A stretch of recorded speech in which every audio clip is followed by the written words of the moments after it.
Hello guys! Hello Virgo! Welcome dito sa aking channel. Kapalaran 888. Welcome. Alamin natin kung anong second half reading or second half message para sa lahat ng Virgo. This is general reading, so please connect your intuition sa lahat ng barahan na lalabas dito sa readings nyo. Okay. First two cards natin, Virgo, is number 39, which is 11. Ano is 12? 9, 10, 11, 12. So, is 12, 3. And, congratulations. Okay? Congratulations kasi maybe there's a celebration of success, wedding anniversaries, mansaries, invitation sa wedding, or maybe invitation sa mga celebration. May possibility din na may celebration ka na isi-celebrate kasama ang buong community. So, maybe there's a recognition, awards, rewards, public recognition na posibleng ibigay sa'yo, Virgo, sa second half ng October 2025. Or, maybe there's someone na malapit sa'yo na ikakasal sa 2 linggong ito. Okay, so let's check the second deck.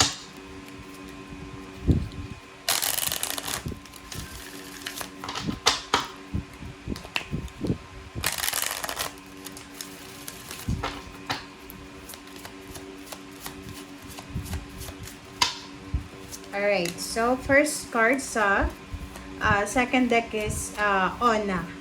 And the card is Easy Does It. Okay?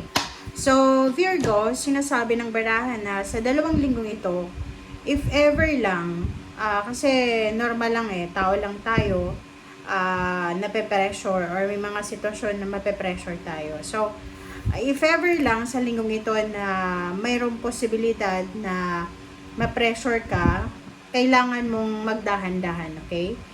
There's no need to hurry or force things to happen. So, halimbawa, medyo na-stress ka para sa kasal, or maybe na-stress ka para sa relationship mo, promotion, salary increase, or mga plano po, dito sinasabi ng bara sa'yo na kailangan mong magdahan-dahan, huwag kang may stress. Everything is occurring in perfect timing. Kumbaga, lahat ng nangyayari dito sa mundo ay may dahilan. Everything happens for a reason. So, if may mga success kayo na nakukuha ngayon, so, yan talaga ay hinog na. Naka-destiny na talaga na ibigay sa inyo yung success. If ever man, you're looking for a success, and hindi pa rin dumarating, so meaning, hindi pa talaga tama yung oras. Okay? And the second card for the second deck is the arts. Okay? Express yourself through creative activity. So, kung may mga frustrations ka, disappointments, kumbaga, sa 2 linggong to ng October, wag mong sasayangin ang oras mo, ang energy mo sa mga walang kwentang bagay. So, as much as possible, kung halimbawa na marami kang oras para mag-relax or mga spare time, like halimbawa, Saturday, Sunday, wala kang trabaho. So, para maiwasan yung boredom, pwede kang, 'di ba? So, mag-isip ng isang gagawin na pwedeng makatulong sa'yo para hindi ka ma-bored. Okay? So, use your being artistic. Okay? So, kung ano man yan na pwedeng makatulong sa'yo para hindi ka ma-bored.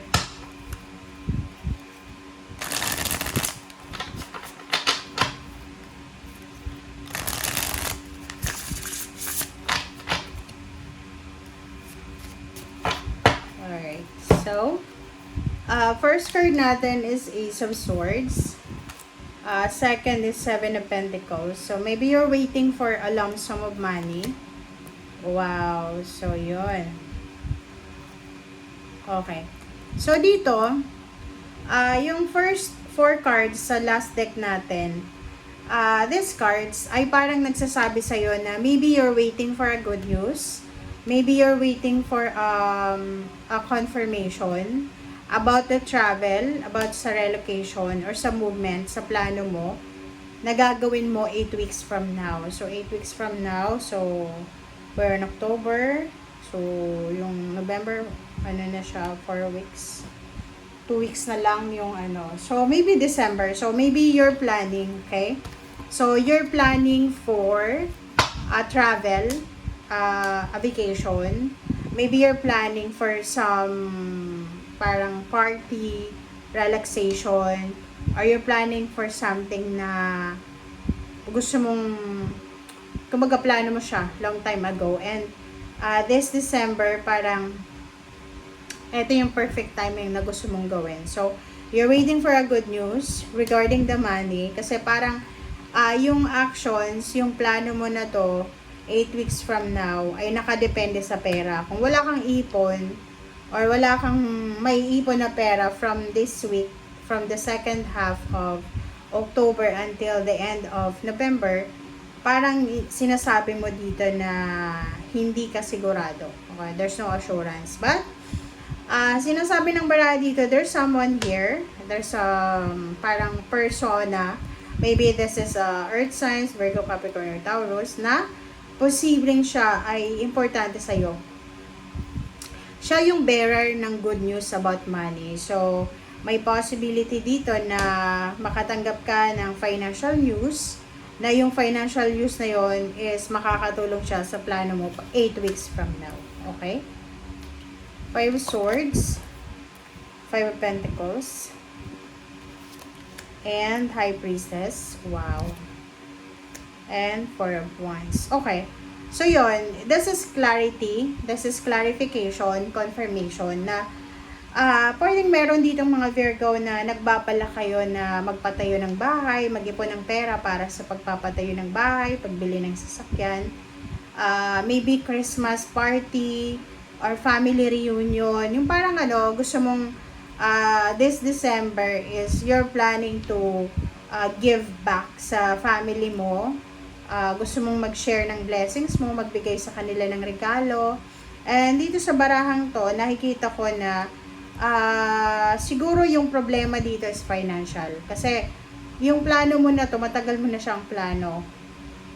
Gusto mong mag-share ng blessings mo. But the problem is, possible na may mga Virgo na wala kayong malaking hawak na pera, malaking halagang pera yung kailangan nyo dito para ma-pursue yung plano nyo. Okay?